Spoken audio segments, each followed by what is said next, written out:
Hello, everyone. Hi. So tonight we have a very, very full schedule. And so we are going to have to adhere to the 10-minute rule. When you hear the timer go off, okay, you're going to hear one timer go off, so it's going to be a 2-minute warning. Okay? And so when you hear the second timer go off, please adhere to it, because we want to get to the people that are at the bottom and give them enough time to. The library requires us to be out of here by 7:45. Okay, so it's not 8 o'clock, it's 7:45. When you come up, make sure you use the microphone. Even if you're loud, okay, because the microphone helps with the recording, and the library does put the recording out on the internet, so you can look at it later on. So welcome tonight to Connecticut Book Festivals. It is Andrea Petit and myself, Luigi Matteo, and our lovely board, because we are a nonprofit. Welcome to the Norwalk Writers Sneak Peeks. Just some quick notes and then we'll get started. Thanks. Hold the microphone up, wise guy. Some quick things before we get started. We are in our fundraising drive right now. We are a nonprofit. We don't charge our authors to be members. We don't charge them to come to events. And the way we function, the way we get places to go to when they're not free is we pay for them. And the only way we do that is through sponsorship. Now, we would rather that you ask us for our form letter that we have and bring it to an organization, a company, or somebody else you know, and ask them to donate, okay, than you as an author, okay? If you want to donate as an author, please do, okay? We're not gonna say no. But if you have a company, or know of a company that might be interested to give, even $25, every bit helps. And so just email Andrea or myself at Luca or Andrea at ConnecticutBookFestivals.com. Say, can you please send me the letter? Okay, and we'll send it to you, and we'll go from there. So we're gonna jump right in. Is John here? Fred. I think they're in Okay. Okay, is John/Fred here? I hope it was Fred. Okay.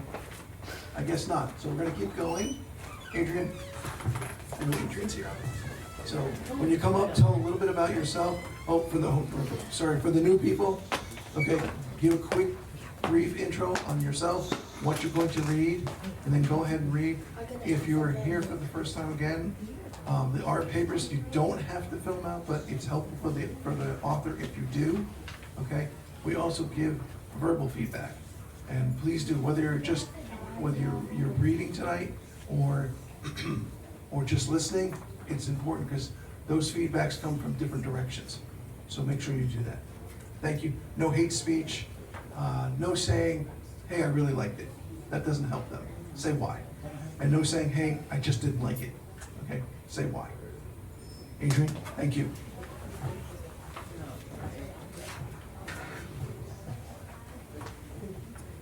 So I'm Adrian Reedy, and I have been, this is the first time I'm going to share, I've been writing a memoir probably for a good 8 years, and I just had an idea of this last, possibly like a last chapter.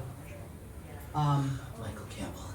What I really would like is some feedback on, do you think that this could in fact be the first chapter of this memoir?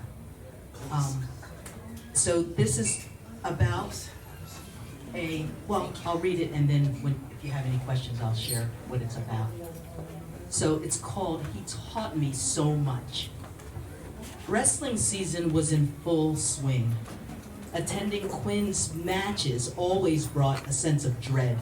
The kid weighed no more than 120 pounds, and watching him fight it out on the mat was grueling. Every morning after a meet, a phantom soreness set in, deeper than anything my son seemed to feel. At one point, my oldest even banned me from his matches, claiming I sucked up all the energy in the room. There was no argument. The matches were hated. The thought of my sons getting hurt or losing didn't just worry me, it annoyed me. Those 3 minutes felt like a lifetime. In the middle of the meet, a recurring call from New Jersey lit up the screen. The number was recognizable, the motel where Freddie was staying. He had called earlier, but the choice had been made to let it go to voicemail. The plan was to call him back later. Bracing for the next round, the phone buzzed again. This time, the answer came easily. My sister-in-law, Renee, was a welcome distraction. "Hey, Renee, what's happening?" I asked, voice raised over the blaring sounds of the match. "Adrian, where are you?" "I'm at Quinn's wrestling match." "Oh, Adrian, I have bad news." "What's up? Where are you?" My back arched against the bleachers as if posture could somehow help me hear better. Freddie passed. Her voice was soft, sad, and resolute. "He died?" The shout was immediate, and I was already moving down the bleachers toward the nearest door. The high school courtyard was dark and cold. There was no coat, no strength, no words. The brick wall became a crutch while the sobs took over. On the other end of the line, Renee kept saying she was so sorry. A young student walked over to ask if everything was all right. The lie came out fast. Yes. Then the truth followed. My brother died. He stayed for a moment, offering to find someone, but a shake of the head was all that was left. Pulling myself together, I told Renee I had to go. He watched me head back toward the gym doors. The thank you never said. Stepping back into the gym was like a slap in the face with a world that no longer made sense. Moving through the room felt like a movie watched from a great distance. A strange, drifting state where the head tilts and the gaze wanders aimlessly. Everything was too loud, too yellow, too much. The overhead lights were clinical and abrasive, humming with an electric buzz felt in the teeth. Dust motes danced in the heavy beams of light, carefree things in a world that had just turned to lead. Parents cheered, faces twisted in mid-shout, but the sound felt miles away, muffled as if underwater. It wasn't walking, it was floating through a crowd of people still living a Friday night that was over for me. My coat sat draped over the bleacher like an empty skin. I grabbed it, not for the warmth, but just to have something to hold on to as I fled. Finding the car was difficult. Direction was gone. Nothing made sense. Once I was behind the wheel, the world finally went silent, but the thoughts didn't. I sat there, gripping the wheel, trying to stop the shaking. I thought we had time. I thought he was here to get better. I thought there would be a happily ever after. Then I remembered my own prayers. Wherever he is, Lord, please don't let my brother be a John Doe. I couldn't bear the thought of him dying homeless, nameless, destined for a pauper's grave, as if he had no family who loved him, as if he didn't have a little sister who thought the world of him. I remembered all the times he took me to the pool when I was too young to go by myself. He taught me a better way to view life. He taught me to be my own person. It was okay to love James Taylor, Carole King, or the Doobie Brothers, even if they weren't black. Oh, Freddie, you taught me so much.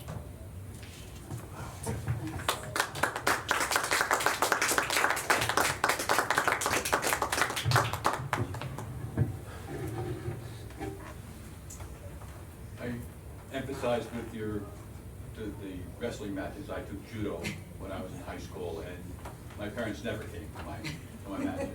But the thing that, I was on the other side of that phone call, where it was, I got a phone call, and the first thing that was said to me was, everything's okay. And all I could think of at that moment was, everything was okay this morning and nobody told me, and everything's okay now, but there's a moment in there Right. where everything wasn't okay. That's the moment I want to hear about.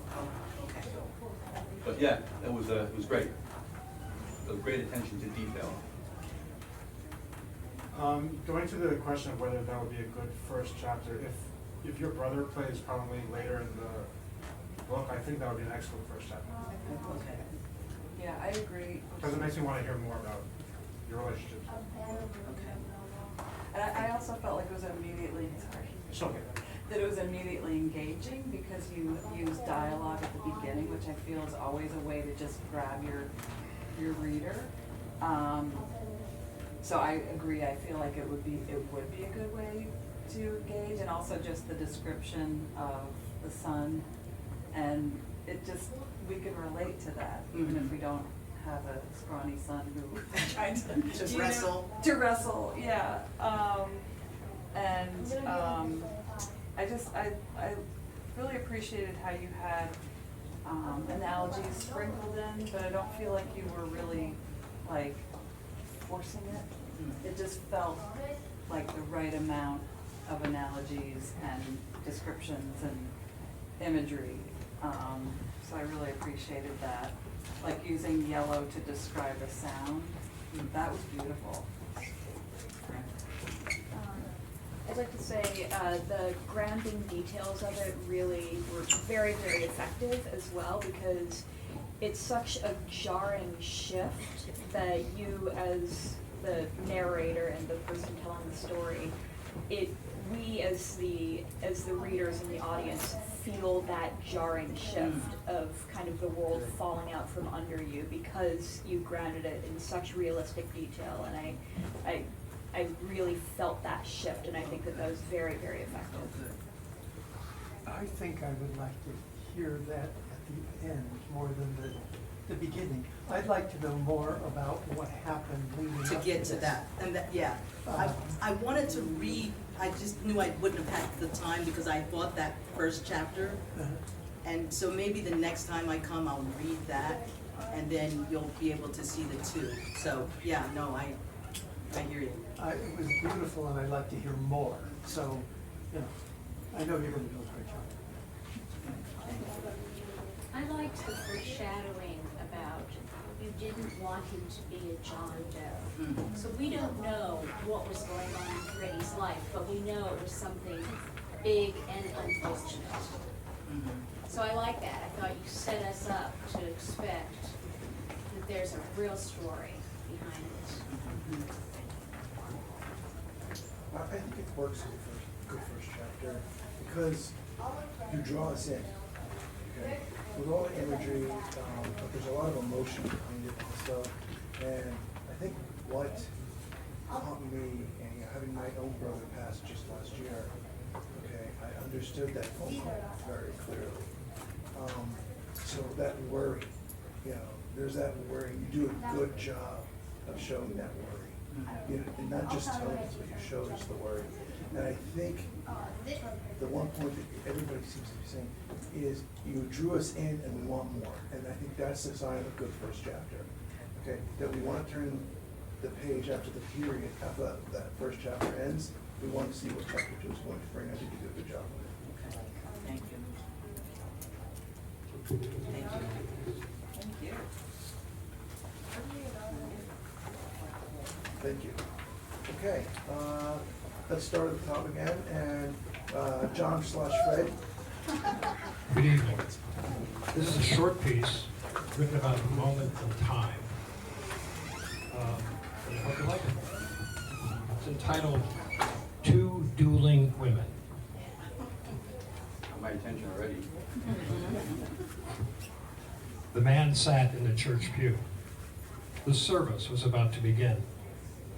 He was suddenly overcome with memories which clashed with the present time. His heart ached, his gut wrenched as reminiscences decades old. and some even more recent flash between happy thoughts of current times. The man was suddenly floundering in his own thoughts, powerless, oblivious to the dozens of people who filled the church. The last time the man had been in this sanctuary with a woman was at his own wife's memorial service. He and his family had crafted a unique tribute for her, and parts of that service and the deeper, meaningful recollections of her, the seamless 46 years of marriage, flooded into his mind. Sitting beside the man was another woman, one that the man had befriended about a month after the memorial service. Already there was a budding affection and mutual companionship. The man looked at her and was immediately tormented by what was, what is, and what might be. It was as if the man was the Andrea Gale, the fishing boat in the movie The Perfect Storm, trying to stay the course while being tossed about by the unpredictable waves of the ocean. 46 years of an idyllic marriage, made stronger over its last decade as an incurable disease slowly progressed.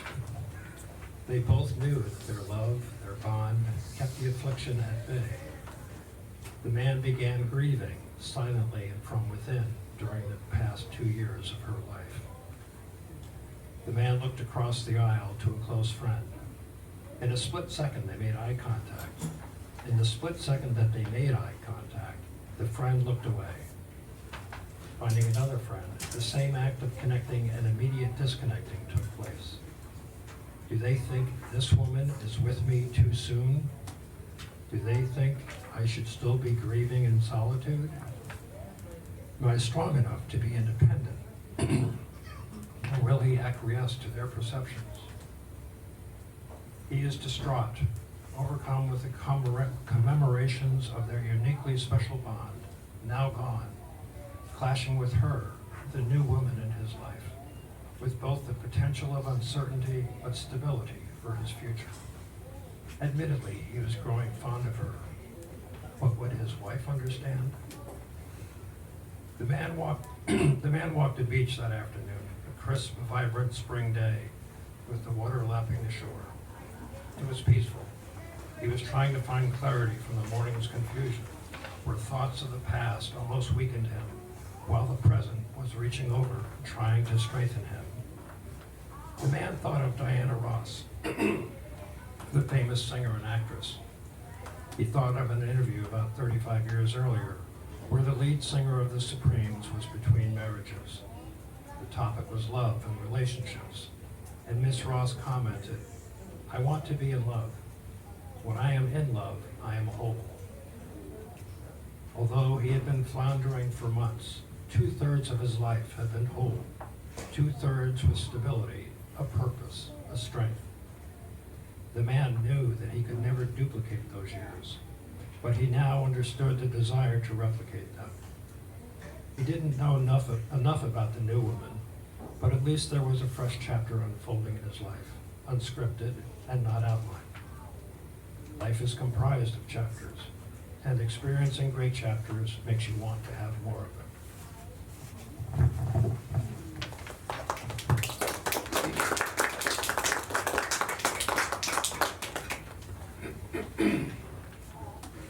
Sorry about the price. But I think what I like the best about it is the truth in it. You know, that it just has a lot of life experience, a lot of truth to the words behind what you're saying. And usually you have something like that. This one is more direct, and I like that. I like the piece a lot that it does that. It just, I like the wholeness of the word. I like, everything about how you put it all together. I think you did a good job. Thank you. I rather enjoyed that it was an older romance story as opposed to two crazy teens in love. I'm not, romance isn't really, I've written a couple of romance stories, and all three of them have been older romances or reconnecting romances of people of age, because I don't know anything about teenagers anymore. refreshing in that way, for sure. And I appreciate the directness as well. And I think, just a couple of things felt, I don't want to say cliche because they work, they're so good, but like water lapping and the chapters of life, it's like, there might be another way. Yeah. But it works, right? Like water does lap, right? And our lives are measured in chapters. And I just wonder if there's another way to do it. I think there's a really lovely universality to it. I like that none of the characters, at least that I noticed on a first listening, none of the characters are named, none of the people are named, but it still feels very relatable.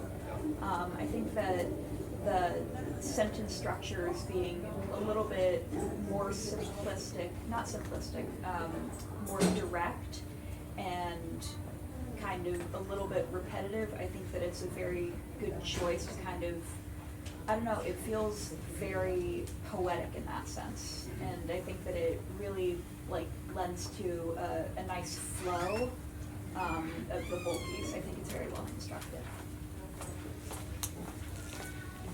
Yeah, I wanted to say, speaking to the things that you mentioned, I thought that it really felt to me more like almost like a prose poem, not like a short story. It was very poetic in terms of how it was structured, very artistic versus more, what I view as like more of a direct short story. This is close to poetry.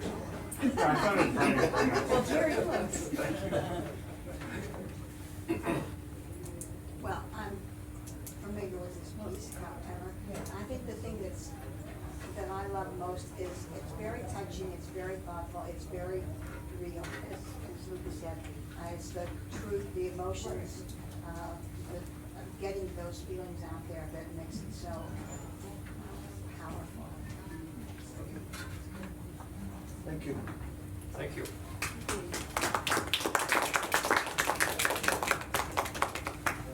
Russell, Rich. Hi, can you all hear me? Yes. I'm Russell Hassan. I am an author, a writer. I read in all different genres, fiction and nonfiction. But today I'm going to be reading from a work in progress. It's chapter 1 of a YA fantasy novel I'm working on called The Magical Glasses. And so this is chapter 1, so I'm gonna not give any more background and just try and dive in and see what you all think of. Is the mic on? I don't think so. Oh, okay. Can you hear me better now? Yes. Oh, excellent, thank you. I thought something was off. Okay. Jacob Little Wolf reached the clearing where his vision quest was set to begin. It was a small clearing in a lush green forest of tall, thick trees and dense bushes. The clearing was near the edge of the forest. Outside, beyond the edge, a vast, flat expanse of yellowish-orange earth was dotted by rocky orange outcroppings, some of which jutted upwards like daggers, others of which rose as rock formations like the gnarled fingers of an old woman's weathered hands. The clearing was a flat area of brown dirt, orange rock visible against the violet-blue evening sky on one side, endless green trees towering high up to form a dark green canopy on the other side. Jacob was to fast for 4 full days and beseech the spirits of his Native American tribe for guidance and to help him become a man. He didn't know what to expect other than boredom and hunger, but he knew what he expected when he returned to the reservation. He, his family, and his friends were poor. His father, mother, brothers, and sisters had all turned to alcohol. His parents had pulled him out of school to work at a local ranch to help pay bills. He wasn't going to college. He wouldn't graduate high school. He expected a long, tired life of bruises and agony. Then old age, if he was lucky enough to see it. Then death, having done nothing while alive. He did have one spark of hope. It burned like a bright yet malevolent red flame lit upon the boring fireplace log of his life. His friends were planning to rob the local liquor store. They had asked him to join them. Jacob had heard a rumor that the store's owner, Thomas Charging Bull, had a gun. His friends promised him that wasn't true. He didn't care much. It would serve Thomas Charging Bull right to give Jacob some money after selling his goods to his parents and his older brothers and sisters. Jacob gnashed his teeth at the thought. His mind burned with anger, even as he felt a slight pang of fear in his chest at the idea of robbing a store, which he had never done before. The fear of whether Thomas Charging Bull had a gun or had spread rumors to scare people away, which Jacob's friends had told him, made his heart skip a beat. But Jacob needed the money. His old bicycle had started to rust. He didn't have money to buy a new one. He rode his bike as his primary mode of transportation, including to his job at the ranch. Jacob was a spry, physically fit but not imposing Native American boy with dark skin, long, smooth, straight black hair that fell down to his shoulders and all the way down his back and was draped across his eyes, and a handsome heart-shaped face. He wore blue jeans and a green hoodie sweatshirt with brown leather cowboy boots. He wore a dreamcatcher necklace and feathered charms woven into his hair. His grandmother had given them to him before she died. They had some meaning in the context of his tribe and its long history. He didn't know what that meaning was. He was too busy working on the ranch to concern himself with what he regarded as outdated traditions. The sight of the symbols of his culture made him cringe. They reminded him of what the early Americans had done to his people. He still suffered from that legacy today. He knew the tribal elders told him those signs should have made him proud. They only conjured up a cloud of doom and gloom for him, grim reminders of poverty on his reservation. Jacob was brainy enough to do research or talkative enough to ask the elders if he had wanted to learn. He had carefully avoided learning what the symbols meant. He feared the pain of those memories. Yet, when the tribal elders had asked him to go on this vision quest, he agreed. He felt curious to see what it would be like. He told himself it was not out of duty or an expectation that it would benefit him or make him feel like he had passed from childhood into adulthood. It was just something to do because he had nothing else. He had nothing to lose. Jacob found an area of dirt that was clear of rocks and twigs and sat down cross-legged on the ground. The sun overhead was just starting to dip down below the horizon as day turned to night. It had taken Jacob several hours to hike from the reservation to this particular place. This was an area which everyone in the tribe knew about, but to which people rarely traveled. Everyone knew it was associated with the spirits of his tribe and was regarded as sacred. It had been so regarded for centuries, perhaps for thousands of years. No one wanted to disturb it. Some people spoke of this place in hushed, frightened tones and whispered words, their faces etched in fear. Jacob could never resist a sarcastic, haughty smirk on his lips when he heard his neighbors speak of this place in that way. But now he was here. He was about to find out what all the fuss was about. Jacob had assumed his vision quest would be nothing more than him sitting for 4 days and not eating and being bored, not having visions, and returning home. He had not been allowed to bring his phone with him. As a teenage boy used to keeping himself entertained and expecting days of boredom and hunger ahead of him, Jacob had decided to cheat. He reached into the pocket of his sweatshirt. He pulled out a forbidden object, a small rectangle of dry white paper wrapped in a colorful plastic cover. He had gone to the local public library and borrowed a book, a science fantasy novel about time-traveling space pirates. Something to read to kill the pain while he waited. He opened the book and began to read. His eyes flickered across line after line of text, the words conjuring up fantastic pictures in his imagination. He turned the page and kept reading. By the time he had arrived at the clearing, it was late in the day, near nightfall. Jacob read fast, gulping in the words, to try to finish the chapter before the sun set, and it was too dark to read. Something rustled in the nearby trees. Jacob looked up. There was some kind of animal there. Jacob dropped the book and jumped to his feet. He got light on his feet, ready to run away. An animal ran out from in between two trees. It was a jackrabbit, a cute yet somewhat large grayish-brown rabbit. But what? It had antlers, brown, sharp, pointy antlers poking out from its head. It was a jackalope, a type of legendary mythical magic animal that presented as a jackrabbit with antelope horns. The jackalope looked right at him, its eyes large, round, dark, and inscrutable. Jacob slowly backed away, getting ready to turn and run, when, "Hello, Jacob," the jackalope said. Jacob stood motionless, dumbstruck. His mouth hung open. His eyelids opened wide, his pupils transfixed, staring at the jackalope. "I sense that you have already given up, and yet we have not even begun," the jackalope said, in a deep, powerful male voice which belied its cute, small appearance. "I also sense deep fear in you, from which you hide, that fasting for 4 days will produce your death, despite that the tribal elders all promised you that they themselves survived a similar ordeal. If you came here only to die, why did you come? Did you hate your life so much you seek to leave it?" Jacob had had enough. He turned and ran, yet his body was suddenly frozen, as if some magic spell had ensnared him like a fly caught in a spider's web. His intuition told him the magic would release him if he stopped trying to run away. He turned around. He faced the jackalope. Jacob looked at it eye to eye, his large human eyes wet with fear, its small rabbit eyes intelligent yet inscrutable, watching him, studying him, weighing and judging him. The jackalope waited. It seemed to Jacob it waited for Jacob to answer. How is this possible? This couldn't be real. And a jackalope was not a creature from Native American folklore. Why would a jackalope appear to him? Was this a trick? If you thought I wasn't real, why did you come? The jackalope asked. Stop reading my mind, Jacob snapped angrily. Aha, at last, a reply. Now the conversation can begin, the jackalope said. What conversation? Jacob asked. His voice trembled, but he forced himself to speak. The one in which you convinced me that I should not let my friends kill you, it replied. Kill me? What friends? Jacob asked, his words nearly a scream. More animals crawled out from among the trees, coyotes. First one, then two, then three more, 5 more, until dozens, a full pack of coyotes, padded out.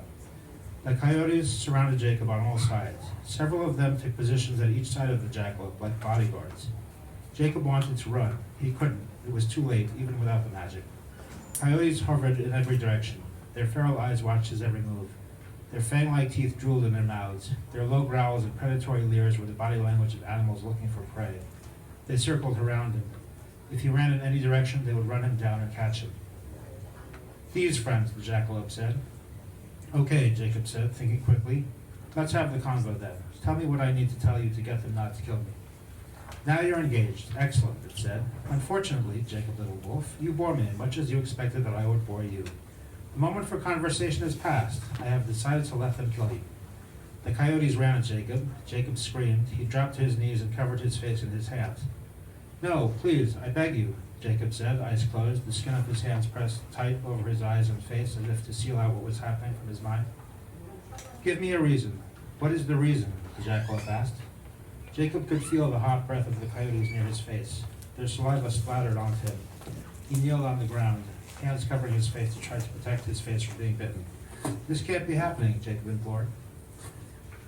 That is not a reason, the jackalope said. No, let me live. I can keep you entertained. I know stories, Jacob said, trying to think of anything he had that he could offer in exchange for his life, and finding only that. I think I'll stop. Yeah, okay. Okay. You have about 30 seconds.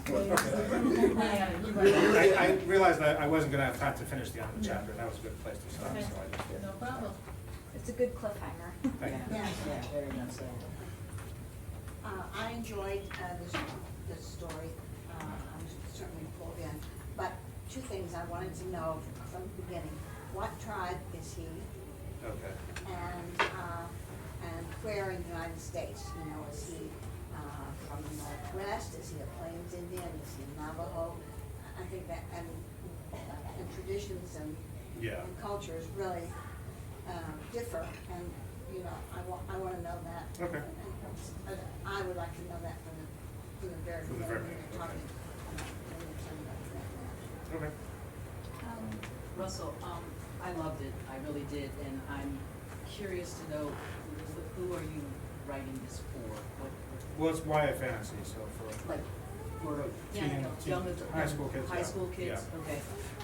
I loved all of your descriptions, and I was really, made me laugh to think of a jackalope. You know, that was, I love that. And at the whole time, I always felt like I was there with Jacob. And so you really captured my attention, excuse me, throughout the whole piece. So Thank you. I didn't, for the where you are or what tribe, I got all of that, and I really felt like you had my attention, so Thank you. I really enjoyed it. Thank you. I liked your descriptive quality, the way you brought us in describing the area around, and then as you progressed, other things that were brought to light that were very interesting and great for the story. Thank you very much. Yeah, I'll piggyback on that. I feel like the setting was was a character. Okay. And I felt like that really is consistent with the relationship that Native Americans have with the natural world. So for the setting to be another character just feels consistent. Thank you. I appreciated the Native American, Indigenous American aspect of the story. That was kind of really cool. Like that stuff. I was confused at one point. You had him walking into the woods and then reading, and then you described him walking into the woods and getting into the clearing or being in the clearing. No, that was supposed to be the past. Yeah, I was I'll confused. look at It that. sounded like he was reading while he was walking. Yeah, I'll look at He that. needed to be where he was before he actually, that was the only thing. Other than that, it was excellent. Thank you very much. Russell, I agree, you're a great descriptor. Thank you. You set the scene, you do everything really well.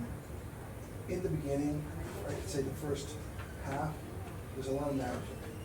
And I think you missed points in there where you could use some dialogue, and I could have gotten a little more attached to the characters a little quicker if there was some dialogue and I got a little more vision of the character that way. But it wasn't that it was terrible or anything like that, because your description is so done so well. But I wanted to hear a little more dialogue in there. And then in the second half, okay, you flipped it and you did more dialogue, okay? And it got more lively and more, and you sucked us in, I thought, a lot better, at least for me.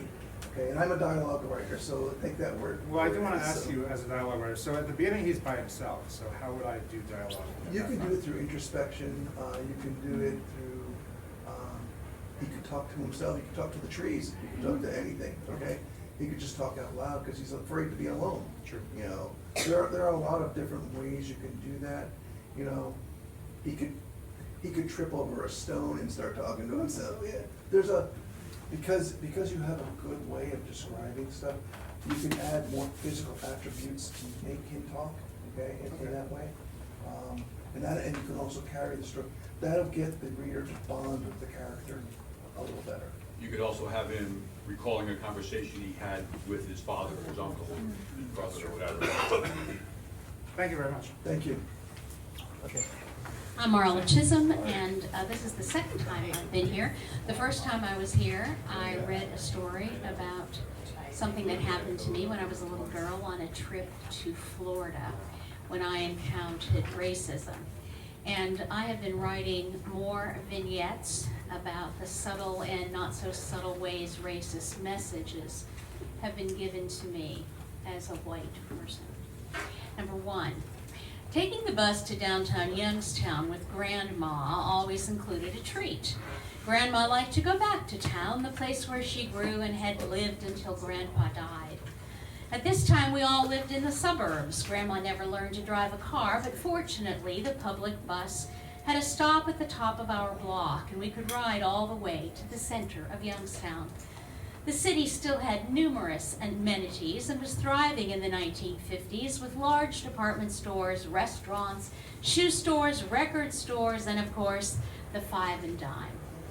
Today's treat, after Grandma shopped for a house dress, was to go to Woolworths and she would buy me paper dolls. Paper dolls were treasured playthings in the lives of little girls, and since I was 8, I was quite adept at cutting out all the items. The dolls were always on the cardboard cover and could be punched out, but the clothes and accessories were on regular paper. It took hand and eye coordination to carefully go around the images, always making sure not to cut off the tabs, which bent over to hold the dresses, hats, and coats onto the dolls. There must have been at least 20 paper doll books from which to choose, and I was in no rush. Neither was Grandma, who patiently watched me peruse the display shelves, happily looking at childlike paper dolls, adult-looking paper dolls, families, even pets. I had other paper dolls at home, so I wanted something different, something new. There they were. A brown-skinned family looked at me from the front cover. Mother, father, son, and daughter. Grandma watched as I picked out the booklet and looked through it, admiring all of the clothes for the family. Also included were dolls, a bike, a ball and bat for the children, and hats for all 4 of them. It was clear to Grandma that I had made my decision. Why do you want those colored paper dolls? I could tell from her facial expression that she did not approve of my choice. I wanted to please Grandma because she was paying for my treat, but I also wanted those exact paper dolls. They have a lot of outfits for me to cut out, I said. Well, I guess it's okay to buy the Negro ones. Grandma took the dolls to the cashier, paid for them, and later we rode the bus back home. I got the paper dolls I wanted, but I felt unsettled. Number 2. Our small Ohio village was diverse in socioeconomic status, but not in race. My friend Kathy's father, for instance, was an eye doctor with a medical degree. My father was a steel mill worker who only made it past 11th grade. Some were farmers, others worked in the quarry. The one characteristic that we all had in common, however, was that all of us were white, at least until now. A black family had moved to town. Robin and her brother David were fully registered students in our public junior high. The children's parents were the caretakers for a wealthy family who lived near the school. That family's stately Victorian home had outbuildings which included another smaller residence, a carriage house, and a barn, and all helped to fill the expansive property. The hired staff and their children lived in the second house. I sat next to Kathy on the gymnasium bleachers, both of us 9th graders, observing the end of the day late spring cheerleading tryouts. The junior high school we attended held grades 7 through 9, and Kathy and I would be moving on to high school in the fall. Although neither Kathy nor I were cheerleading material, we watched and commented to each other on the tryouts of the 7th and 8th grade girls who were competing for spots on next fall's squad. We decided who had the best jumps, the loudest yells, and the best dance moves. Each girl on the gym floor wore her PE uniform, the required attire for tryouts. Actual selection of the cheerleaders was made by a committee of teachers, and talent was known to be valued more than popularity. Every year, some little-known girl would try out and be chosen. At that precise moment, her status would leap with the speed of a backflip because being a cheerleader was the ultimate guarantee of social approval. I'd been paying more attention to the actual tryouts than I had to those who were in line to present their skills. At some point, Kathy leaned over to me and said with certainty, "I hope she doesn't make it." I looked up to see who was next in order and realized it was Robin. "She hasn't even tried out yet, Kathy. Maybe she's good." "But she's black." "What difference does that make?" I asked her. Kathy huffed. "If Robin was on the squad when we paid away teams, people would think we had black kids in our school."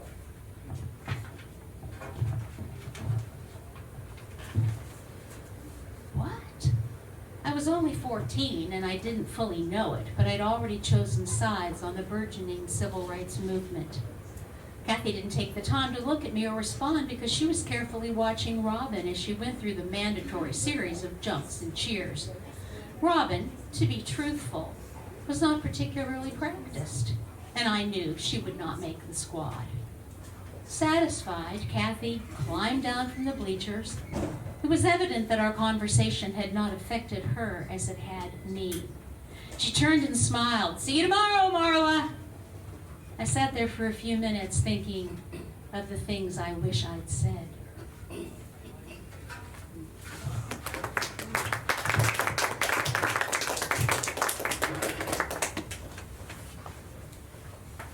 I love the way you read. I do Oh, too, yeah, that, you yes, could. that, I was just gonna say You that have I a feel wonderful like public speaking you, voice. you could be like a voiceover Thank you. extra. Thank you so much.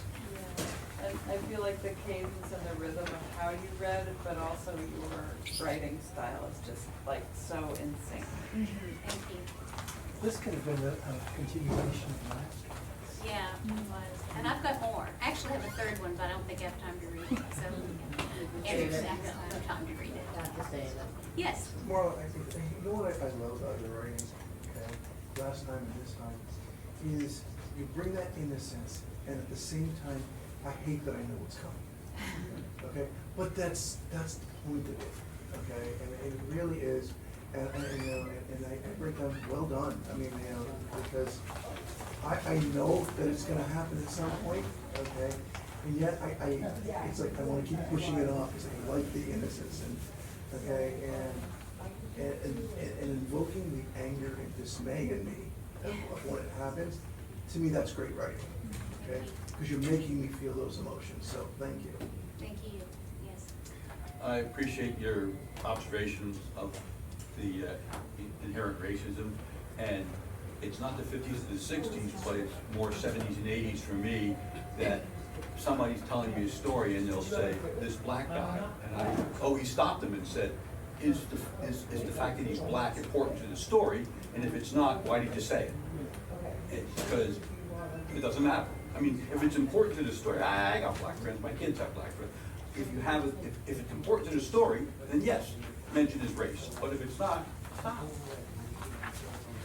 I think something that I really, really loved is you didn't have to tell us what decade, because there's so many like rich details within the setting that like you immediately know like, oh, it's like this decade. Like the details about the paper dolls, the details about the bus. I think it's you do a fantastic job of grounding the audience in the setting. Thank you. I think it's really, really good. Things that I'm going to continue with carry through. These are childhood stories, Yes. but they'll carry through young adult, adulthood, because we know these aren't only stories from the 50s, Yeah. 60s, yeah. Yes. It just reminded me nostalgically of going down to the center of town with my mother and going to the Five and Dime and seeing the stores that were all along the way. Just brought back a lot of memories. Me too, and I wasn't even there. I wasn't even alive. Me too, having grown up in the 50s, my mother didn't drive, we walked the block to get a bus to go downtown. Also, and my favorite thing were paper dolls. I love the movie star paper dolls myself, but at any rate, so it was lovely, a lovely memory for me. Thank you. Thank you very Thank you, much. Mom. My name is Vance Alexander. I've been a writer for quite a while. And I just had a book published through Shattered Ceiling Press. It was a wonderful organization in case you need a book done. And they're very supportive people. So, anyway, this is something I wrote quite a while ago. It's called Lost Forever. Do you have your boots on? I don't want you getting your feet wet and get sick on me. Button up your jacket, young man. It's still a little cool out there. And before you leave, did you do your homework? Yes, Ma, it's all done. Can I go now? The woods were beckoning, and I wanted to be off. There had been a few weeks of warm days, and spring was definitely here. I had to be a part of the outdoors or I would burst. Okay, I'll be back. Whoops, oh, sorry. Remember, I want you home for dinner when your father gets home around 6. The food will be on the table at 6:30. Okay, I'll be back by then. See you later. Without the aid of a watch, I would be back on time. Thinking back on those days, I wondered how my mental clock was so accurate. Hold on. Oh, I almost forgot. There was a family ritual that whenever we left the house, we would hug and kiss each other, even on the shortest afternoon outing. I can still remember those wonderful warm hugs that always made me feel safe and happy. Freedom at last. Walking to the back of the house, down the few stairs to the garden, past the chicken coop, goat barn, and pigsty. Walking about 50 yards more, the woods began. This was my magic place to discover. The woods were comprised of maples, an occasional elm and oak or two, and swamp willows. Looking up at the towering treetops, covered with new red buds, was like looking at bare branches during a winter sunset. It was too early in the season to be concerned about the underbrush, which would have closed in the path during the summer and need to be hacked away. There on the edge of my route was one of the first signs of spring, skunk cabbage. Its large, bright yellow-green leaves opening to the sun, its insignificant flower well hidden in a beak-like sheath. Nearby was the first jack in the pulpit of the season. The striped hood of green and brown covered the hidden jack. Coming upon marsh marigolds was always a pleasant surprise. The bright, waxy, yellow gold flowers contrasting the dark green leaves looked like a leprechaun's pot of gold. Bet you never heard of pita bed. This was one of the first flowers to be seen. The blossoms had 5 white petals, which emerged from a rose-colored bud sitting high above its leaves on a wire-like stem. I had no idea how it got its name, but my brother told me that if I picked it, I'd pee to bed. I know now this plant is a mayflower, and the name is certainly more appropriate. Finally, I arrived at the stream, which meandered through the woods. My presence was announced by the plunk, plunk of frogs hitting the water. No matter how hard I tried to sneak up on them, it seemed they always had a way of knowing I was there. Now I know it was the vibrations that caused my footsteps. Its banks covered with moss and grass, the stream was a favorite place to stop. Kneel down and see what it contained. A yearly adventure was gathering in a jar large gelatinous blobs containing black pin dots of pollywog eggs. The eggs were a source of interest over the next few months, watching the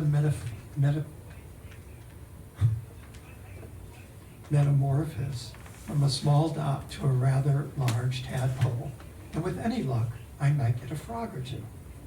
The water was always clear and clean.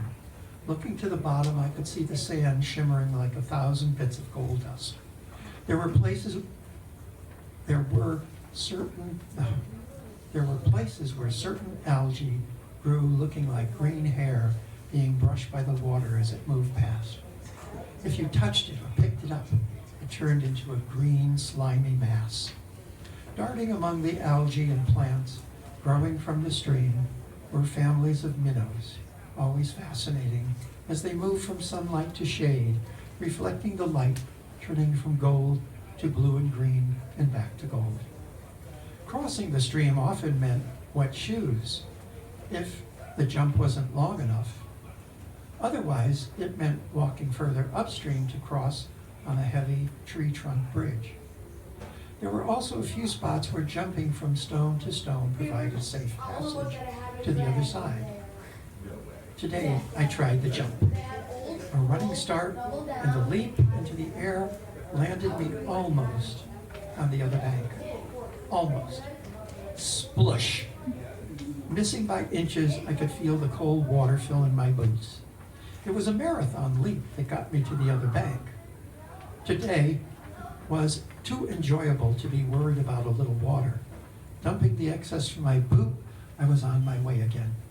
Straight ahead was the area where the adder's tongue or Canadian trout lily grew. Wonderful dark green strap leaves spotted with pale green. I would have to return in a few days to see the lovely yellow flowers in bloom. This was one of the special spots that I would not share with any of my friends, not that there were many. Living in the country as we did, there were few children of my age around, or with the same interests. My brothers were sworn to secrecy as to the location of these unusual plants. The other place, deeper in the woods, that was also off-limit to everyone else, was where the lady slippers grew. To me, these beautiful pink-pouched members of the orchid family were a special treasure. I can still recall picking one, the faint but delightful smell, and the sticky feeling of the stem covered with fine hair. This one I gave to my mother, who was delighted by its beauty. Pressed it in a book, it remained for years a brown and dried memory. There were also quiet times when I sat on a tree stump or a rock listening to the sounds of the woods. The branches overhead rubbed together, creating eerie, grating noises. The insects buzzed as they zoomed through the air, and squirrels jumped through the treetops with a swish. Then there were the birds, the chorus of the woods, always catbirds in their gray uniforms with black caps, hopping low to the ground, crying their mewing sounds, robins singing in the highest branches, wrens flitting about, and the rufous-sided towhee with its strange low call. One of the most exciting observances was seeing the scarlet tanager. The color was almost iridescent. The flash of red and black was the most thrilling thing I had observed in the bird world at age 9. Each season in the woods had its own beauty. There was always something new to be seen, discovered, or explored.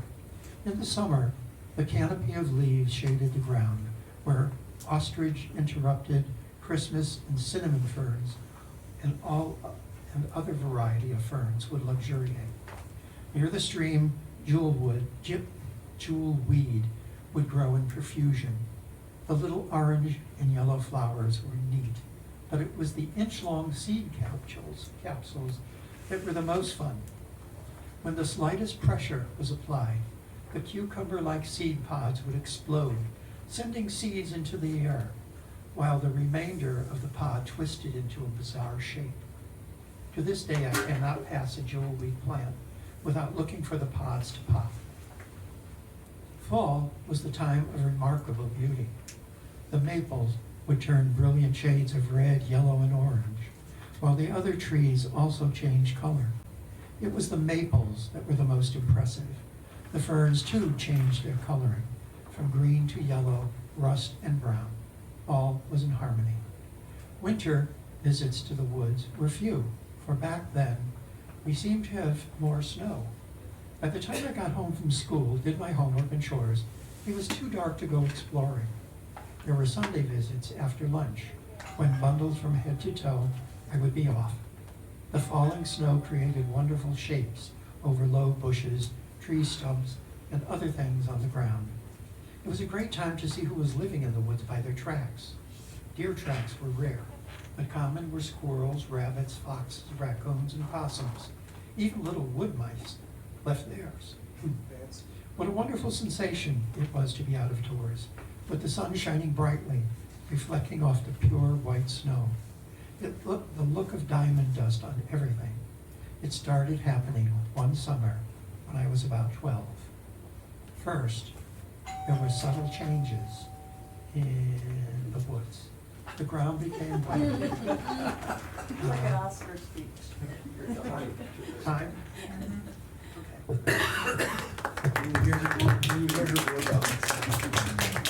Sorry about that, folks. That's okay. Yes. I could have listened to it forever. That was beautifully vivid. I felt like I was there in the woods. It just, like, genuinely transported me. That was extremely well written. It was beautiful. Well, the name of this piece is called Lost in the Woods, and the balance of this tells what happened, which was not great. So, thank you. Yes? It was written as if, by someone who clearly had done all those things, as opposed to someone who was just writing a story. Yes, me. No, I got it. It was clear that you were almost writing about yourself in some ways. This was part of my childhood. Mhm. And, Yes. and I love that the child's voice is very, is present, which I love. It's not an adult telling the story, it's the child telling the story. Yeah, particularly in the moment with the about the frogs, like how did they know? So you're 9 years old when you're asking that question, and then as an adult, just immediately like fast forwarding to, of course, the vibration, because now I know. And how many times I tried to sneak up on the frogs. Yes? I like the flow of it and then the experiential part that everybody else is saying too. But I really liked how you kept the rhythm through the whole thing. Either, it's very difficult, especially in a long piece, to keep the pace. Okay, and especially when you're writing a novel, you intentionally go up and down with the pace to give the reader a break. This was like a lazy river kind of flow, which is really nice to get you to walk through it. So you did a good job with that, I guess. Yes. Yeah, I thought it was an unexpected delight that this young boy knew all these things about flowers and birds. That's not what I expected when he first went out to do it. The only thing I got a little confused about was that it was springtime. It had been warm, he was out in spring, and he's out, and then suddenly he's talking about other seasons, and he's 12 and he's 14. And personally, I would like this particular event to be the spring adventure. But that's just my comment. Well, the rest of the story is, unfortunately, there was a dam diverted into the woods, and it started suffocating everything, and the woods died. So it's like a eulogy to No. it. Just kidding. So that was it. Well, thank you for your comments. And, Wait, have you considered, sorry. No, you go ahead. Have you considered starting with the tragedy of that? no, because there's so much of the beauty. That's what you want to be. That's the part you want, Yeah, remember. that's what you want. The tragedy of it all was the end, really. Yeah. We're gonna feel that after loving Yes, the exactly. environment when it Thanks, happens. Nancy. We're Right. really going to suffer. That's because- exactly right. Because Yeah, that makes we're sense. so in love with it. Yeah. Jamie, Thank you all. Jamie Jackson, better known Jamie as Jackson. Jessica Jameson. Please note on your pages that Yes. her real name is Jessica. My real name is Jessica, writing under the name Jay Conway, or Jamie Jackson. For tonight anyway. For tonight only. I'm going to be reading an excerpt from my self-published novel, Till the Road and Sky Align. I'm kind of doing an unconventional thing. I'm starting dead in the middle. Hopefully you can kind of pick up some context clues about, the circumstances, but all I'll say at the outset is that it is a road trip story. Excuse me, Jessica? Yes. Having already published it, what are you looking for from us? I'm looking for feedback because I do want to get this traditionally published, and I more want feedback on kind of how it works and how it would read to a wider audience versus kind of the smaller audience that I was aiming for as a self-published author, as well as just developing my own narrative voice. I am working on a second And I'm book sorry, right now. who's your target audience for this? Oh, this is, I would say, adult contemporary. Sorry if my throat is dry. Cincinnati by night was all shining lights and the low silhouettes of buildings against the darkened cloudy sky, the bridges guarding it, glowing like strings of pearls as they approached. Adam could imagine it from above, a spark of life in the gently rolling hills, with the bridges over the Ohio River keeping the city tethered to Kentucky like the ropes of a great balloon in a Thanksgiving parade. He would never get tired of this, Adam thought, seeing a new city unfurling before him, buzzing with potential, its history, attractions, and people waiting for him to discover them as if he were an expected guest. His camera captured the smears of light as they passed over the Daniel Carter Beard Bridge, and he couldn't bring himself to care that the photo probably wouldn't be up to his own artistic standards. It captured how he was feeling, the blurred pinpricks glowing like stars and echoing the sparks of excitement flooding his bloodstream. His hand squeezed the camera slightly, feeling the cool plastic dig into his palms. Adam had long since mastered the art of masking the leaping joy and pitching sadness inside him with the neutral, slightly bored-looking expressions the people around him were accustomed to seeing. He had expressed himself too readily as a child, and had quickly learned to disguise it, to hold his hands still and not to laugh too loud, to cry quietly and not bite his lip until it bled. Sometimes his feelings burst through, but he was always quick to push them back down. Lawrence seemed to know, though. He kept shooting Adam glances, and each twitch of Adam's expression Every traitorous flick of his lips, each quick, eager, darting glance made the doctor smile. They picked the first ADA-compliant hotel Lawrence's eyes fell on in their guidebook, some chain hotel in the downtown area, with fussy carpeting and a persistent smell of bleach in the large bathroom. Adam didn't particularly care, more fixated on the list of restaurants that he immediately snatched up from the nightstand of his twin bed. "What do you think of fish and chips for dinner?" he asked, eyes catching on a somewhat touristy-looking pub. Lawrence hummed agreeably, flicking his hair off his forehead with the back of his palm. "That sounds wonderfully appealing. Maybe a pint as well." You gonna catch me up on your culture?" Adam teased, already moving to unfold Lawrence's wheelchair. He'd noticed the slight stiffness in his movements as they'd left the car, and he knew it wouldn't be long before he would want to give his leg a rest. Maybe play the lads at footy in the morning? The look Lawrence shot him held a pleasant mix of exasperation and amusement, and Adam basked in it as his friend eased into the offered wheelchair. "Only if you'd give me a taste of New York culture, too." "I would, but you don't seem the type to enjoy getting baked and picking fights with geese in Riverside Park." Lawrence chuckled at that, and Adam's smile widened. "I can teach you some moves, though. The key is to avoid their beaks." "I'll take your word for it."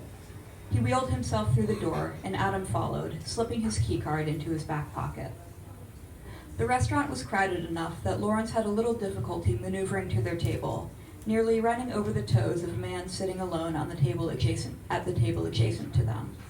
The small space echoed with laughter and cheesy Celtic-sounding music, and Adam felt himself relaxing even further in the warm atmosphere. He stuck to his initial order of fish and chips, while Lawrence went for a trout dish that arrived steaming hot. The idle conversation between them was eased not only by the pints of beer that Lawrence ordered for them, but also by the familiarity between them that Adam was still in awe of. Lawrence was an exceptionally easy person to talk to, and the silences that occasionally fell over the table were comfortable rather than icy. It was still such a new thing, being this sure of himself around someone so much obviously smarter and more worldly. "I don't think we stood out in West Virginia as much as you had anticipated," Lawrence said, after they'd ordered their second round of beers. "I felt very welcome." "Yeah, me too." Adam twirled a French fry between his fingers. "I don't know why I was worried. I always just get this feeling that I either blend too much into the background or that I'll stand out like a sore thumb everywhere I go. I don't know. I don't like feeling judged." Lawrence surveyed him curiously. "What are you afraid people will think of you?" Adam took a sip of his beer as he considered that. "I don't know," he said again, with an aborted huff of a self-conscious sigh. "It's hard to put it into words. I feel sometimes like I missed a day at school at some point. A day I played hooky or got sick, where the teacher stood in front of the room and said, 'Okay, here's how to be a person. Here's what to say, here's what to do, here's how you date people and make friends and find out what your life's about.' Because it seemed like everyone else learned at some point, and I've just been playing catch-up my whole life. I guess I'm afraid people will be able to tell that I think of myself that way." They both fell silent, and Adam took note of the twitch in Lawrence's eyebrows as he glanced over the crowd behind him. He seemed to be searching for the right words to say, and Adam was more than content to wait for him. "I think a lot of people feel that way," Lawrence said eventually. "There's no one correct way to be a person." "Yeah, I know."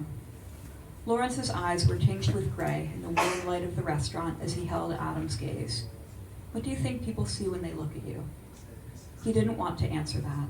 The truth would ruin the meal, the evening. The last thing Adam wanted to do was cast a pall over Lawrence's open, relaxed face to force him into playing therapist for a few hours. It wasn't fair to him. "The dictionary definition of just some guy," he said instead, grinning. It wasn't a total lie, at least. Adam didn't think he'd ever be able to lie to Lawrence. "They'd probably assume I'm on my way to crash a house party with an acoustic guitar. I have that look, I think." Lawrence settled back in his chair, lips twitching amusedly. "And what about me? What look do I have?" The phrase devastatingly handsome sprang immediately to mind, as did the kindest man I've ever met. Charming, caring, but a little bit nerdy. Wonderful. Not perfect, but damn near close. Someone I want to spend time with.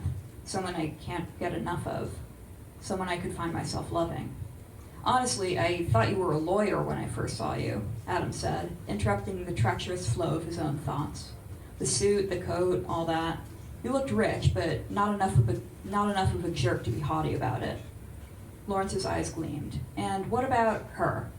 He nodded to a woman at the table near them, with clouds of blonde hair and an infectious smile, laughing at something the person across from her was saying. What do you mean? What's her life story, do you think? Adam grinned, understanding the game Lawrence wanted to play. She seems like the kind of girl who I'd bum a smoke from after a show. The type who always cheers the first and loudest for whatever band's on first, even if nobody else likes their music. Lawrence glanced over to a young man nearby. What about him? Adam took in his mop of curly hair, his round glasses, the band tee that stood out as a bit too punk for the somewhat refined setting. I'd say he's an undercover agent, on the run from the authorities, deep cover. And the guy sitting next to him, he continued, noting the man about the same age, who reminded him a bit of Lawrence when it came to his placid expression. That's the next poet laureate of the United States. We're in good company. It's very shortly. And him? Lawrence tilted his chin towards the man whose foot he'd nearly run over, a slightly nervous-looking guy with a wide forehead and eyes that seemed a size too small for the rest of his face. The man glanced over briefly, as if he'd heard him, and then looked back down at the notebook on his table. Wannabe novelist. See how he's looking around and then writing stuff down? He's taking notes. This place is going to be the setting for a mystery novel one day. A mystery novel? Lawrence grinned. Any good? Nah, he should have stuck to his office job. Lawrence laughed, deep and warm, and Adam felt the familiar fluttering ache ripple through him. See, the older man began, setting his fork down on his empty plate. If you can make up that rich of a story just from looking at someone, I very much doubt anyone would see you as anything less than a person they'd like to get to know more. He peered fondly at Adam. That was my first impression of you, you know. He went still at that, his smile freezing on his face. Really?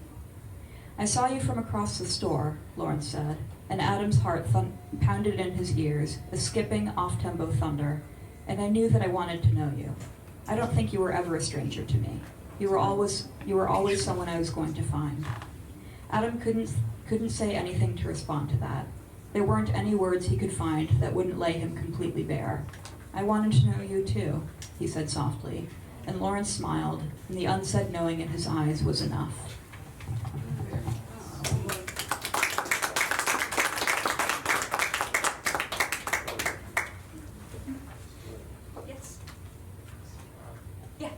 So I do want to say, I really liked it when it reached the dialogue. That was my favorite part by far. I thought your dialogue was very sharp and clever and witty. The exposition that came before the dialogue, I think maybe you needed to reach the dialogue sooner. Okay. Because I thought the dialogue was very strong. Also, what did you say that your genre was? It's kind of a late in life coming of age, but also a romance as well. Yeah, this felt like romance to me, Yes. honestly. So I thought it could be very successful as a romance. Yeah. I also like the dialogue and the interaction of the people speaking. The thing that really got me was the detail when they were going over the bridge and the guy took a photo and it was a blurry photo, but he didn't mind it.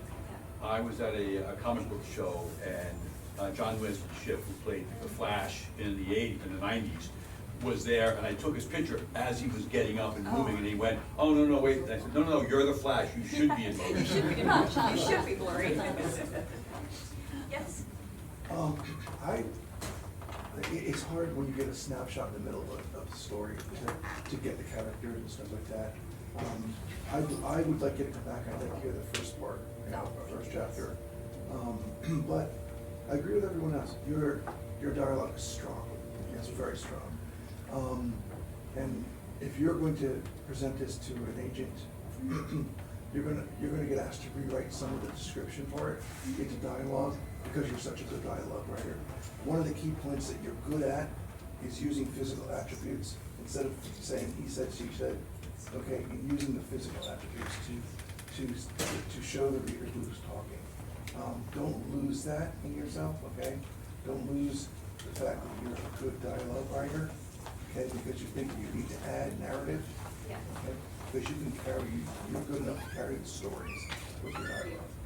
That's something that I definitely need to hear because the reason I self-published was it's like unfathomably long for a debut, so that would definitely. Yeah, you can help with trim, cutting down. there's, especially in the beginning, there's a lot that can be trimmed. Okay, perfect. Just, if you, just one subtle thought, okay, to you, if I can give to you.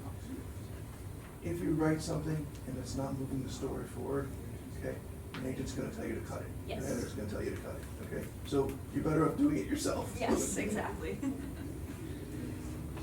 I could recommend a good publisher for you. I already wrote it down. I tried to write it as subtly as I could without. We're sitting here. Yeah. You're sitting right here, you'll be very pleased.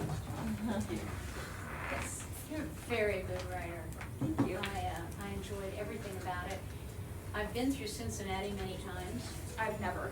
Oh, and I was gonna say, you must have been there also, because I could picture Cincinnati. Thank you so much. I researched the hell out of this. My bibliography is an entire library big. I really wanted to ground it, so thank you so much for that feedback. Thank you.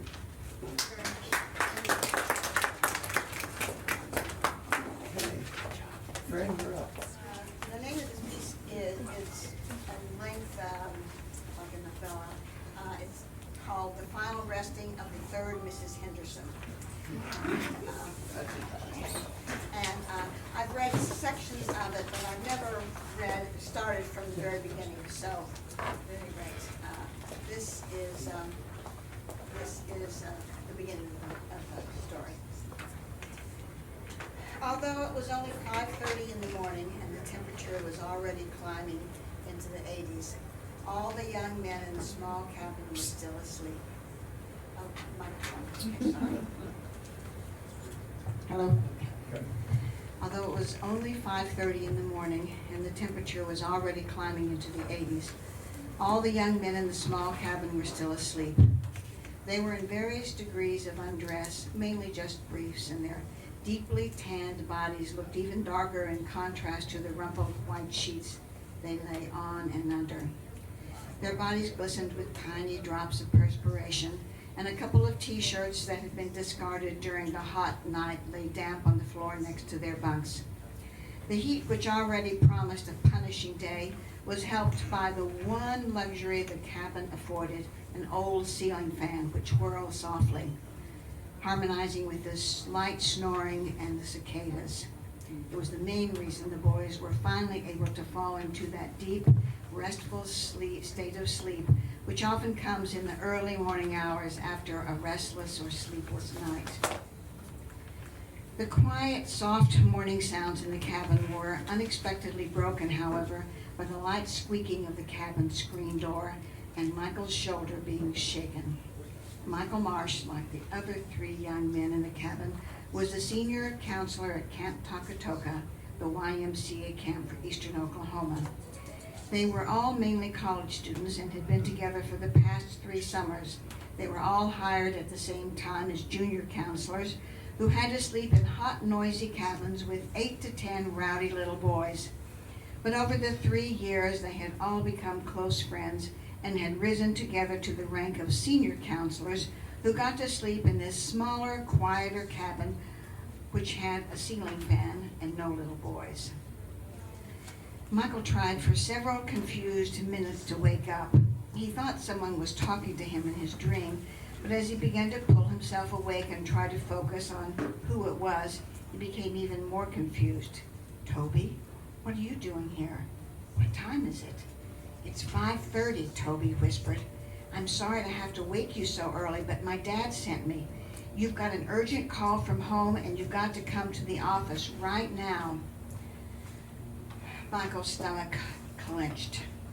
He was leaning on his elbow and he lay back down on his bed and stared at the ceiling, focusing on nothing exactly as anxiety began to take over and his chest began to seize up.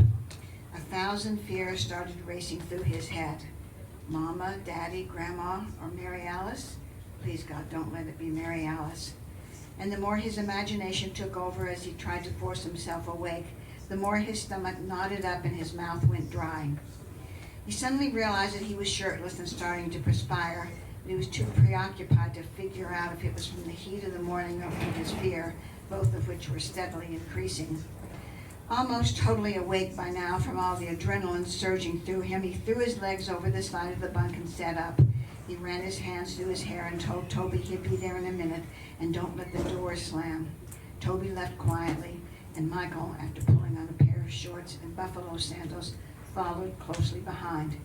He took his fears and anxiety with him, also closing the screen door softly, and he left his sleeping friends and the whirling fan to the quiet, peaceful, but increasingly warm morning. When he got to the office, Jim Espy was waiting for him. Jim was the director of the camp, and he and his wife, Beth, and their son, Toby, lived there year-round. Your mother called, Michael, and she's very upset. Here, use the phone and call her back. Michael picked up the receiver with a hand that was trembling, his fear continuing to mount until his mother answered. What's wrong, Mama? Are you okay? Daddy? Mary Alice? Grandma? Michael, you've got to come home right now. What's wrong? He asked, even louder this time. It's your Uncle Roy. Uncle Roy? You're calling me about Uncle Roy? They said, both confused and relieved at the same time. Is he sick? Did he have an accident? No, it's Jerry. Jerry? His wife? Your aunt, she replied indignantly. She's not my aunt. My Aunt Lucille died many years ago. Jerry is just his wife, and wife number 3. You and your sisters don't even like her. She's sick? That's not true, and she died. She's dead. She had a sudden heart attack, and I'm so worried about your uncle. You've got to be kidding. I'm very sorry, Mom. Why did you have to call me at 5:30 in the morning? This news couldn't have waited until at least 9 o'clock. You woke up the entire Espy family. You've got to come home right now, she insisted, her voice getting louder and her panic beginning to show. Why should I come home? I have a job here. I can't just up and leave that.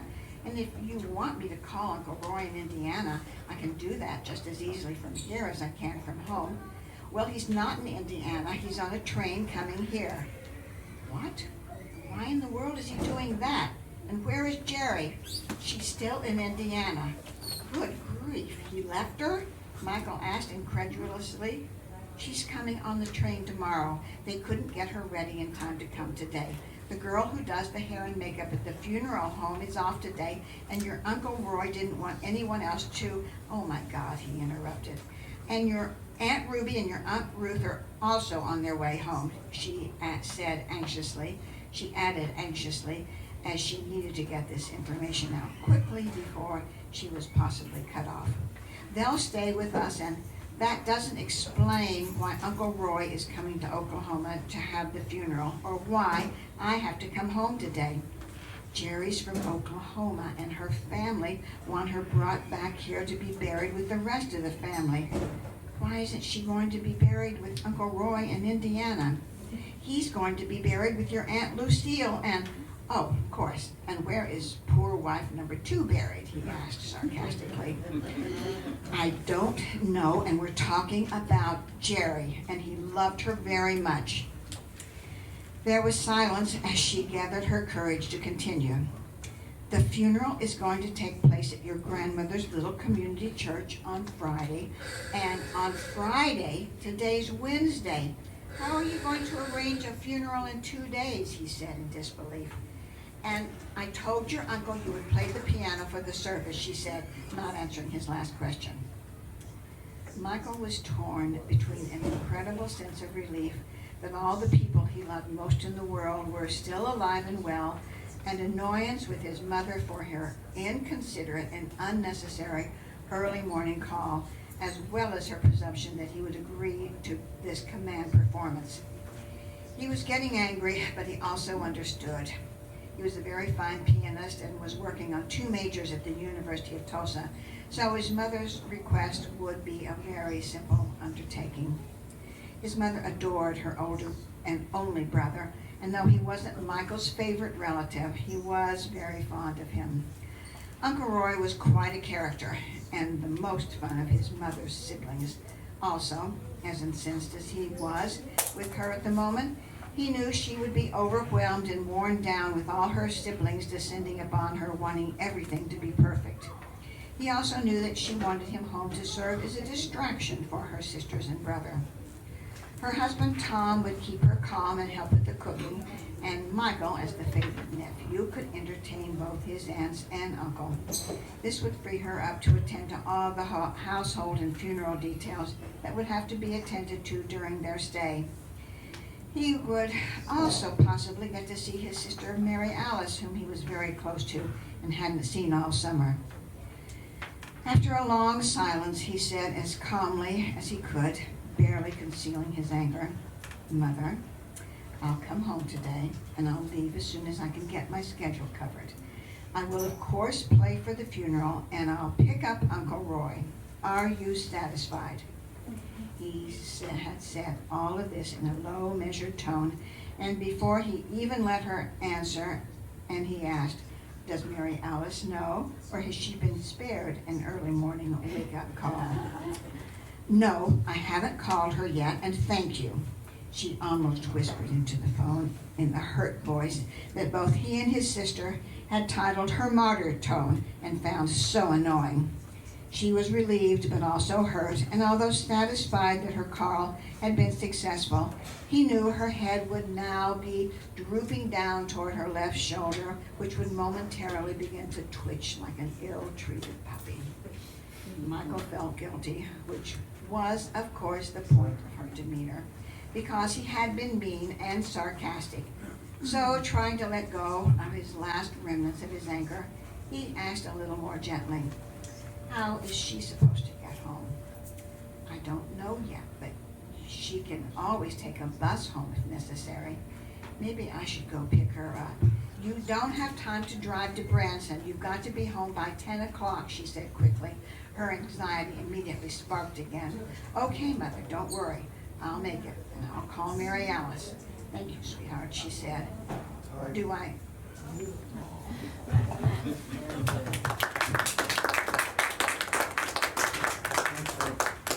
Questions, comments? What a great little twist. Yeah. I was so lulled into like the whole like being woken up and that fear of it being someone that you love, and then suddenly it's like, what? Is wife number 3? It's a really effective way to get your. I really kind of appreciated the kid's juvenile, why is this important? You know, it's not important to him, so how could it possibly be important? I remember an incident where I was on home, it was in high school, I think, and I was on the phone with a girl, and my father obviously wanted to make a phone call, and he kept picking up and interrupting the call, and finally I hung up. I said, "What? What is so important?" He said, I need to call your sister, who's 8 years younger than me, and tell her to come home." "Where is she?" "She's across the street." I said, "Well, me, you used to just whistle. I need to whistle for her."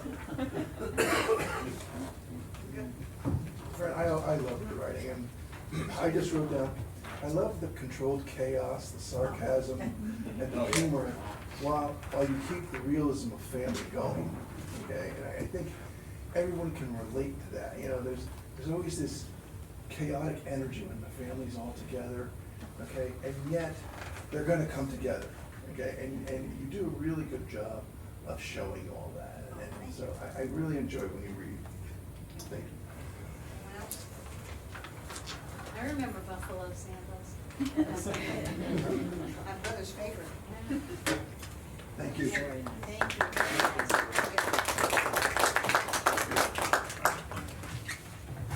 I'm Bob Sidaro, and I started out as a writer 50 years ago, writing radio ad copy for WICC.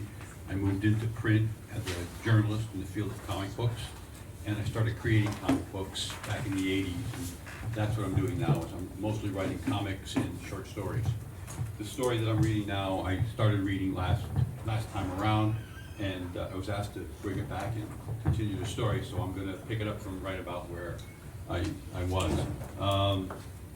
A witch sect officer broke in on a group of drugstore cowboys robbing a pharmacy, and she gunned them all down.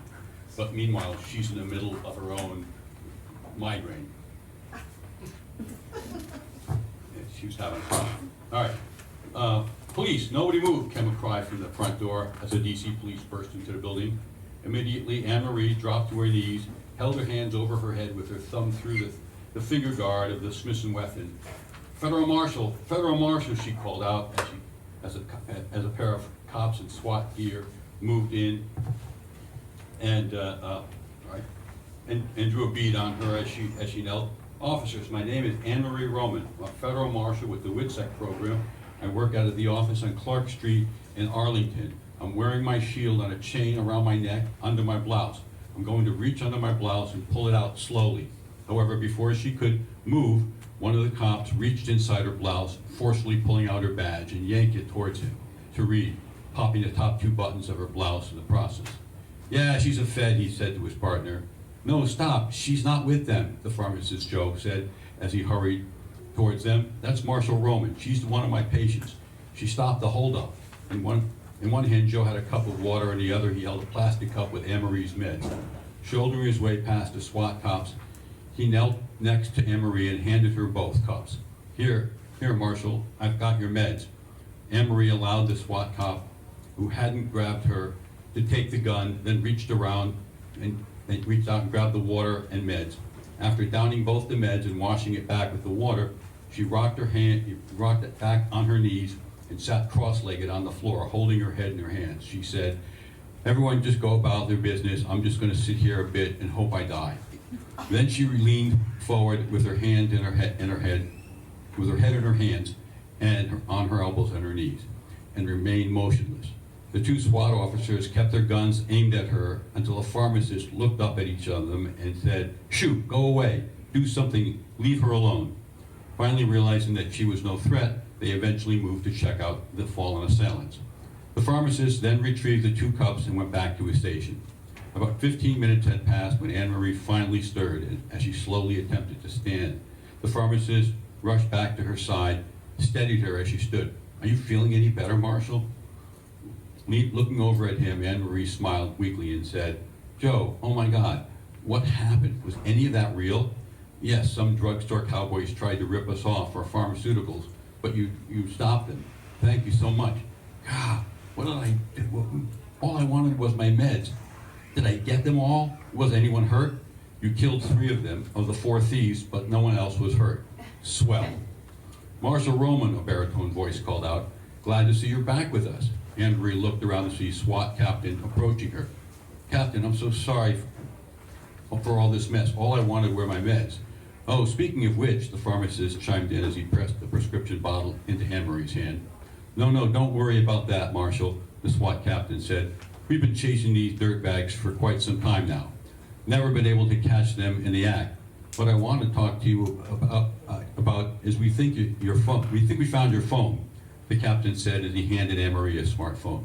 It's been going off every 5 minutes since we got here, but we didn't want to disturb you while you were recovering. Ah, screw, she said as she glanced at the screen. It's my boss. He's on the warpath. He's going to flip when he hears what I did here. Cap, I got a book to my office. Can I straighten this out at my end later? No worries, Marshal. How about I get you a ride there? Sure, so long as it's not that he's not the driver, she said, noshing with her head towards the SWAT cop that grabbed her. Why, what did he do? Captain asked, concerned. He got a little handsy clarifying my ID. The captain sighed. I'll drive you myself, Sergeant. He called out to another officer, Rodriguez, you take over here. I'm going to transport the marshal to her office. Sure thing, Cap. Thanks, Cap. Just one more thing before we go. Picking up a 2-pound weight that was on a POP display, Anne Marie walked over to the SWAT cop that grabbed her. Hey, dickhead, she called out before bashing him upside the head with the weight and knocking him to the ground.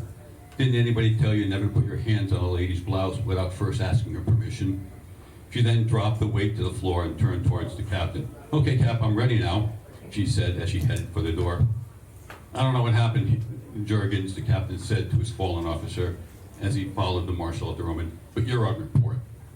Some 15 minutes later, Captain's squad car pulled up in front of 1215 South Clark Street in Arlington. Thanks so much, Cap. I owe you. The Marshal Roman called out as she exited the car and headed to the front of her office. 5 minutes later, she was ushered into the deputy director's office. The deputy director was a stocky older man that had been a top field agent in his day. As Roman had As Roman was hustled into his office, he was standing behind his desk, shuffling through some manila folders on his desk. Without looking up, he started talking as soon as she entered the room. Roman, you took your sweet time to get here. I got a job for you. Sorry, Deputy Director Gerard, but I got into a bit of an incident at the pharmacy when I tried to pick up my migraine meds. I don't care about that. But I walked in on a holdup, and there was a shootout. Deputy Director Gerard stopped and looked up at the Marshal Roman. Wait, there was a shootout? Yeah, where? Over on Crystal Drive. Yes, and? Casualties? 3 died, 1 wounded, all perps. Civilians? No, all safe.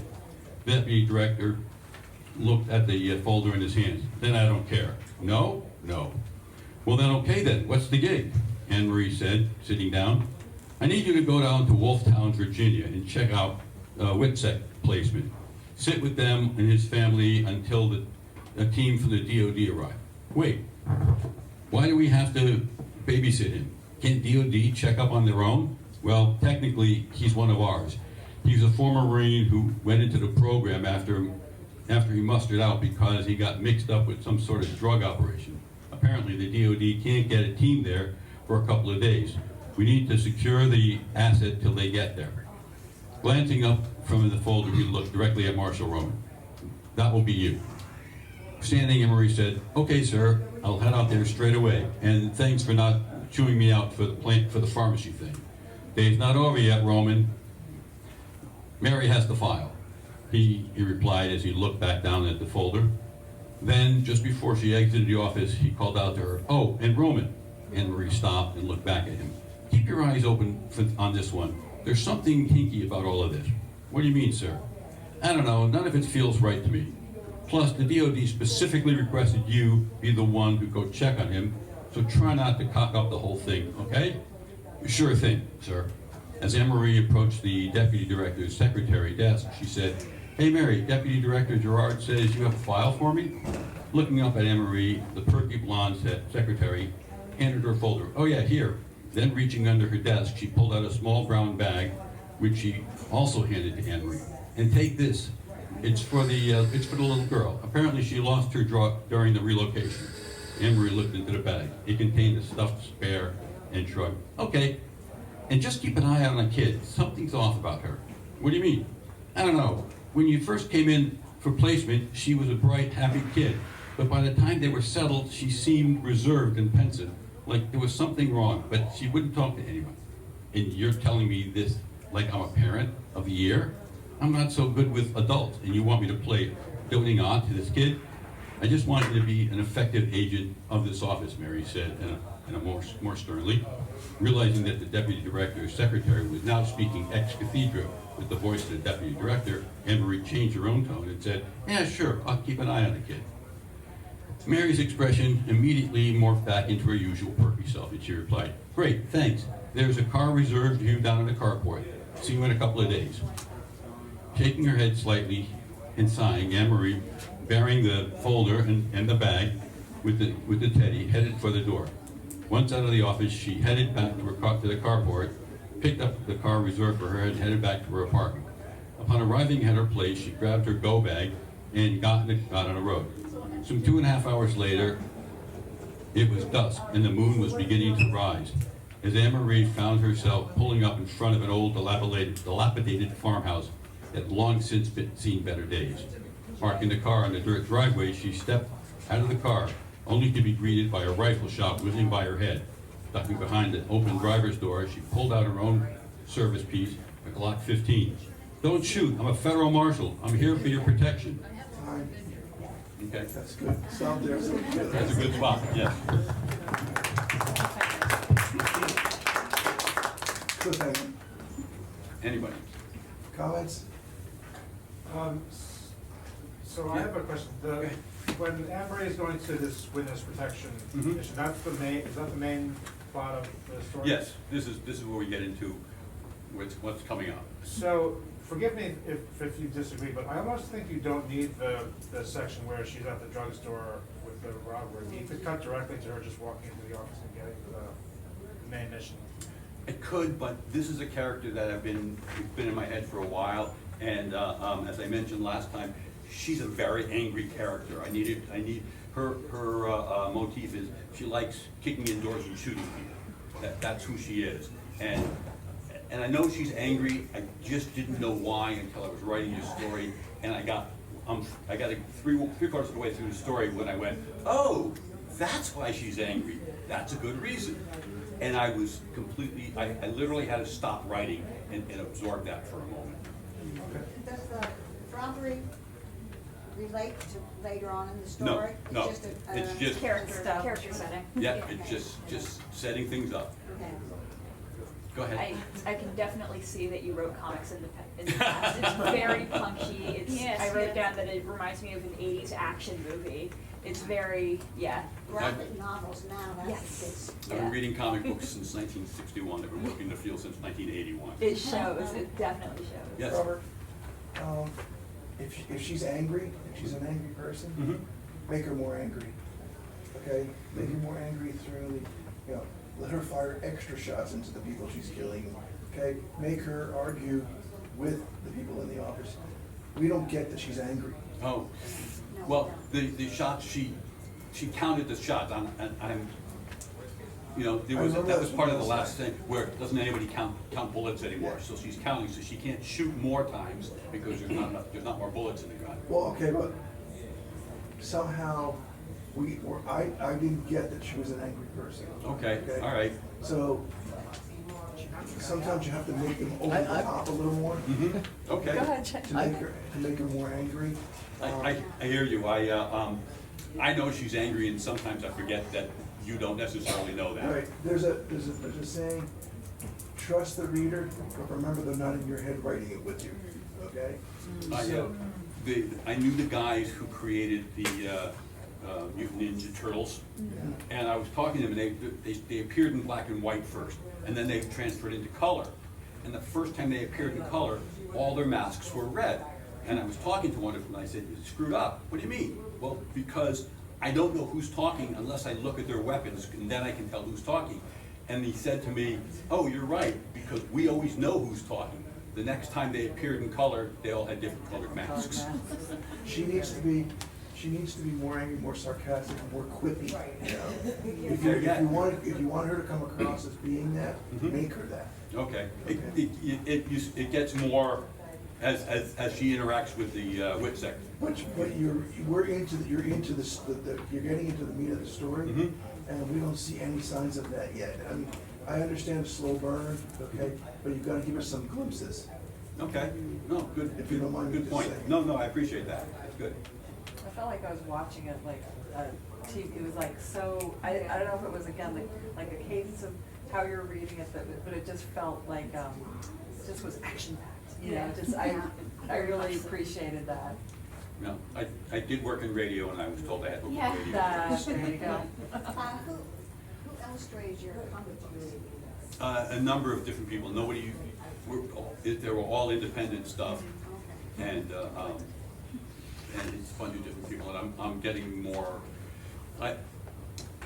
The other thing that I wanted to mention is that I started out as a writer. I moved into became a computer graphic artist. I moved into designing newspapers and magazines, and currently I'm a book designer, and I have several clients whose books I've designed. This past week I worked on 3 different books, 2 for clients, 1 for myself, and I got another client who's got another book. The covers? No, the whole layout of the book, soup to nuts. So I do that. Thank you. All right, thank you.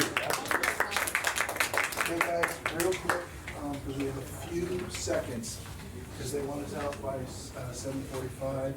Thank you. Thank you tonight. Thank you for keeping on time. Thank you for hearing me bark the orders and not getting angry. We will be back here next month on, what's the date? Andrea? Today's the 16th. Huh? 20th. The 20th, okay. Please, if you want to sign up, either go onto the website, okay, and sign up under the event, okay, at RSVP, or email Andrea or myself, okay? Either Andrea at ConnecticutBookFestivals.com or Luca at ConnecticutBookFestivals.com. Thank you very much, everybody. Great job tonight. This is very, very good.